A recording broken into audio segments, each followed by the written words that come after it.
Hello friends, வணக்கம். Welcome back to my channel. இஞ்சி பூண்டு பேஸ்ட் எப்படி அரைச்சி அது ரொம்ப நாளைக்கு கெட்டு போகாமல் எப்படி ஸ்டோர் பண்ணுறதுக்கு சின்ன சின்ன டிப்ஸோட டீட்டெயிலாக இந்த வீடியோவில் சொல்லியிருக்கேன். வீடியோ ஸ்கிப் பண்ணாமல் கடைசி வரைக்கும் பாருங்கள். கண்டிப்பாக யூஸ்ஃபுல்லான வீடியோவாக இருக்கும். நான் இஞ்சி பூண்டு ரெண்டுமே ஈக்குவல் ரேஷியோவில் எடுத்துகிட்டு பூண்டு வந்து சுத்தமாக தோல் உரிச்சிட்டு இஞ்சியுமே வந்து சுத்தமாக தோல் சீவிட்டு ரன்னிங் வாட்டரில் சுத்தமாக நல்லா கழுவி எடுத்து வச்சுக்கிறேன். அடுத்தது இதில் வந்து ஈரம் சுத்தமாக இருக்கக்கூடாது. அதனால் அது ரெண்டுமே வந்து தனியாக 2 துணியில் இந்த மாதிரி மூட்டை மாதிரி கட்டி இஞ்சி வந்து தனியாக ஒரு துணியில், பூண்டு தனியாக ஒரு துணியில், தண்ணி இஞ்சிறக்காக இந்த மாதிரி தனியாக நான் வந்து கட்டி வச்சுக்கிட்டேன்.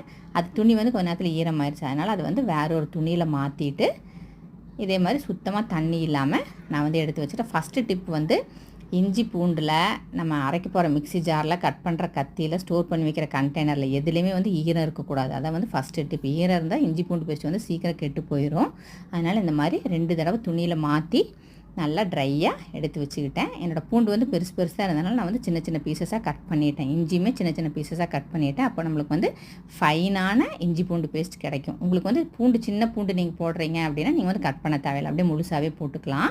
இந்த மாதிரி ஃபைனாக கட் பண்ணிவிட்டு சுத்தமாக ஈரம் இல்லாத மிக்ஸி ஜாரில் நான் வந்து இதை கட் பண்ணி வச்சுருக்கிற இஞ்சி பூண்டு அது ரெண்டுமே வந்து நான் அதில் சேர்த்துட்டு அடுத்த சேர்த்த போகிற 2 இன்க்ரீடியன்ட் வந்து ரொம்ப முக்கியமான இன்க்ரீடியன்ட்.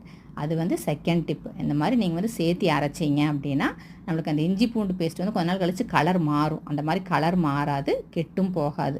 அந்த 2 இன்க்ரீடியன்ட் வந்து என்னென்னா மஞ்சத்தூள். ஃபஸ்ட்டு மஞ்சத்தூள் வந்து டிஸ்இன்ஃபெக்டன்ட், நமக்கு நல்லா தெரியும். அது வந்து பொருள்களை வந்து கலர் மாறாமல் நல்லா சேஃபாக வந்து வச்சுருக்கோம். அதனால் 1/2 ஸ்பூன் மஞ்சத்தூள், உப்பு, அதே மாதிரி நான் வந்து கல்லுப்பு சேர்த்துருக்கேன். கல்லுப்புமே வந்து சீக்கிரம் எந்த பொருளையும் கெட்டு போக விடாது. அதனால் கல்லுப்பு சேர்த்து எந்த அளவுக்கு ஃபைனாக அரைக்க முடியுமோ அந்தளவுக்கு ஃபைனாக அரைச்சிட்டு நம்ம ஸ்டோர் பண்ணி வைக்கிற கண்டெய்னர் வந்து ஏர்டைட் கண்டெய்னராக இருக்கணும்.